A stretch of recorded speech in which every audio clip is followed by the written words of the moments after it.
Okay, so I am really excited about what we're about to do. Yeah, these are going to be really fun.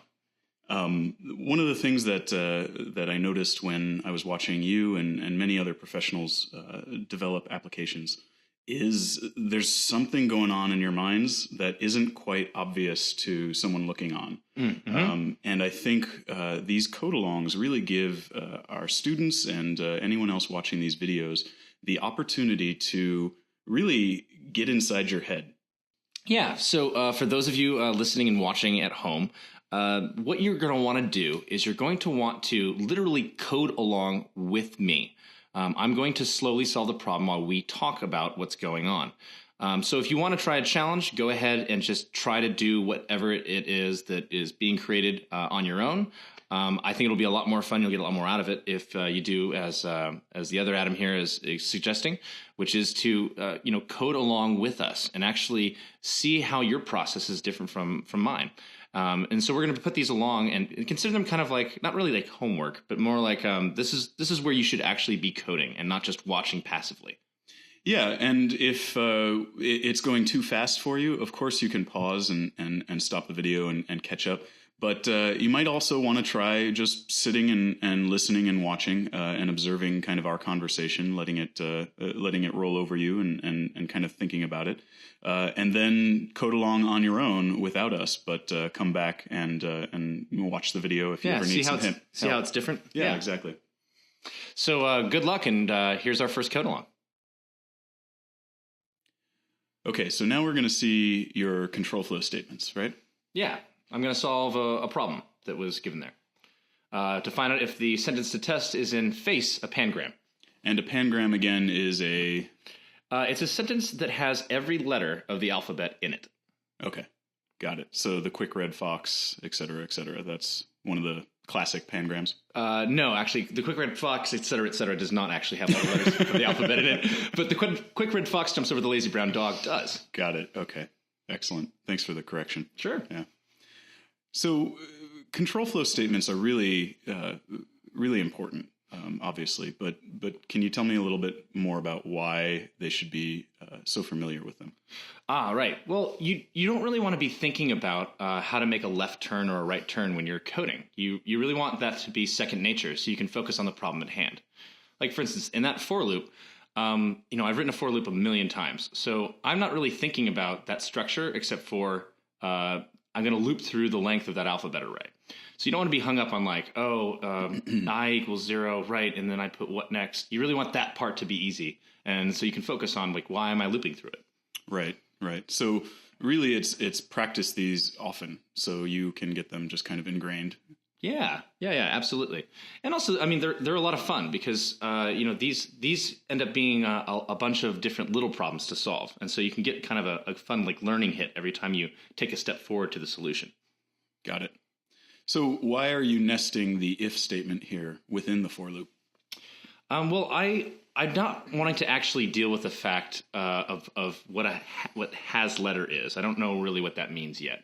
I'm just knowing. I just know at this point that I'm going to have to say, get something out of that alphabet array, and then if you have it, then do something. And I'm just kind of going through the if I have it as being like, okay, I'll figure that out later.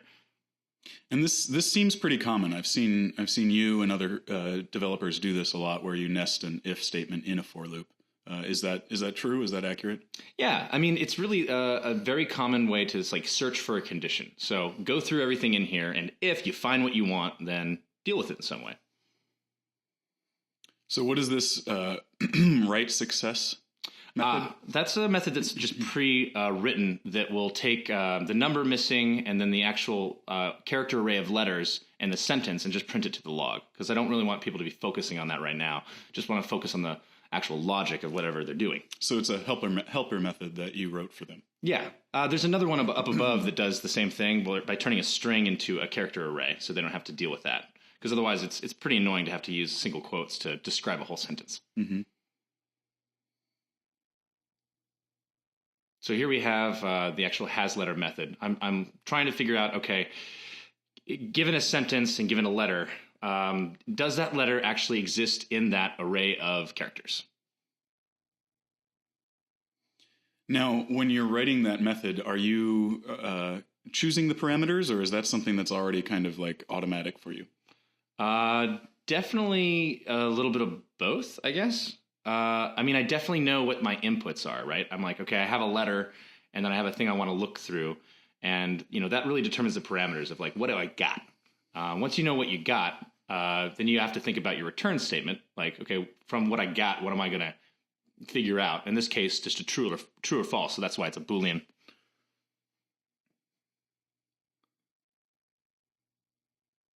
I still can't believe that I misspelled fact and put face there. On line 41. Yeah. So here we're starting, and we have on line 55 the condition. So has the letter been found yet? And I'm going to say no. And now we're going to change that condition depending on what we actually do. And that's while not found, right? While not found, yeah. With the exclamation point or bang operator. Yeah. I always liked that one. It was just like, wait, that's found. No, it's not. Okay, not found. It's not found. Yeah. has a bit of a edge to it. Yeah. Not found. Yeah, and so here you wouldn't normally use a while loop for this kind of condition, but I kind of wanted to show off, usually when you're searching for something, you really don't know how long you're going. Mm-hmm. You really want to use while loops for indeterminate things, but for here, I thought it would be easier to read just to kind of play around with it. Right. One thing that I always notice is the else is not indented like the rest of the statements are. And I just wondered if there's any reason for that, or, does it make it more readable? And what do you mean by indent? Well, if the if statement now is indented within the while statement, and then there's the else, and it's not. So else if and else, they're still part of the same control flow structure. Mm-hmm. So that's why you don't indent them. They're part of the same structure. So like the block of code on line 57, that begins there, and so the if is a part of that block. But the else statement, I mean, you've really... You mean line 58? Line 50. Well, it keeps changing. But yes. Yeah. 57 is the while statement and ends at 68, right? Right, exactly. But the if-else statement, 58 to 67. Yeah, so they all line up because they really are... I mean, you may not ever actually run anything between 58 and 61, or 58 and all the way down to the else statement. So it's just, you want to keep your indentation showing where the actual blocks are flowing. Mm-hmm. And then I always love that the debugger button is an actual bug. Yeah, it's a good bug. I like the icon, and it looks good against the black. Now, all these different errors that are coming up, it's kind of sometimes hard to see there, but you already see an error here. It says that all the letters are missing. And I love this. This kind of like screwed me up. I was like, wait, what did I just write?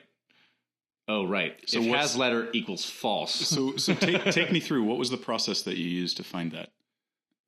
Well, I saw that all of them were missing. And so I was like, okay, line 29 is the thing that actually adds the particular letters to the array to show them off.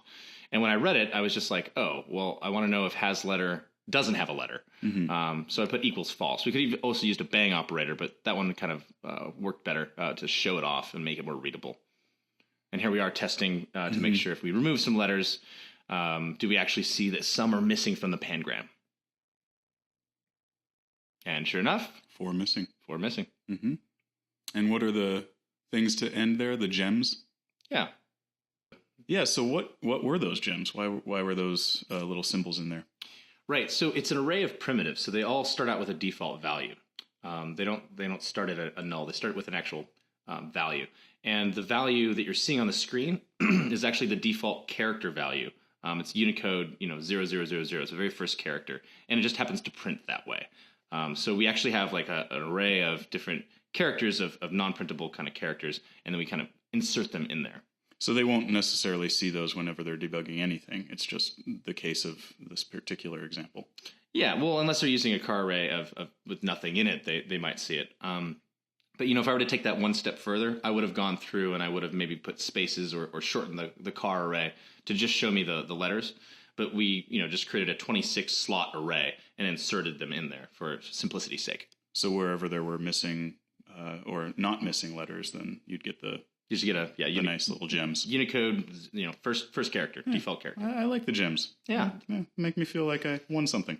Yeah, you did. You won a pangram.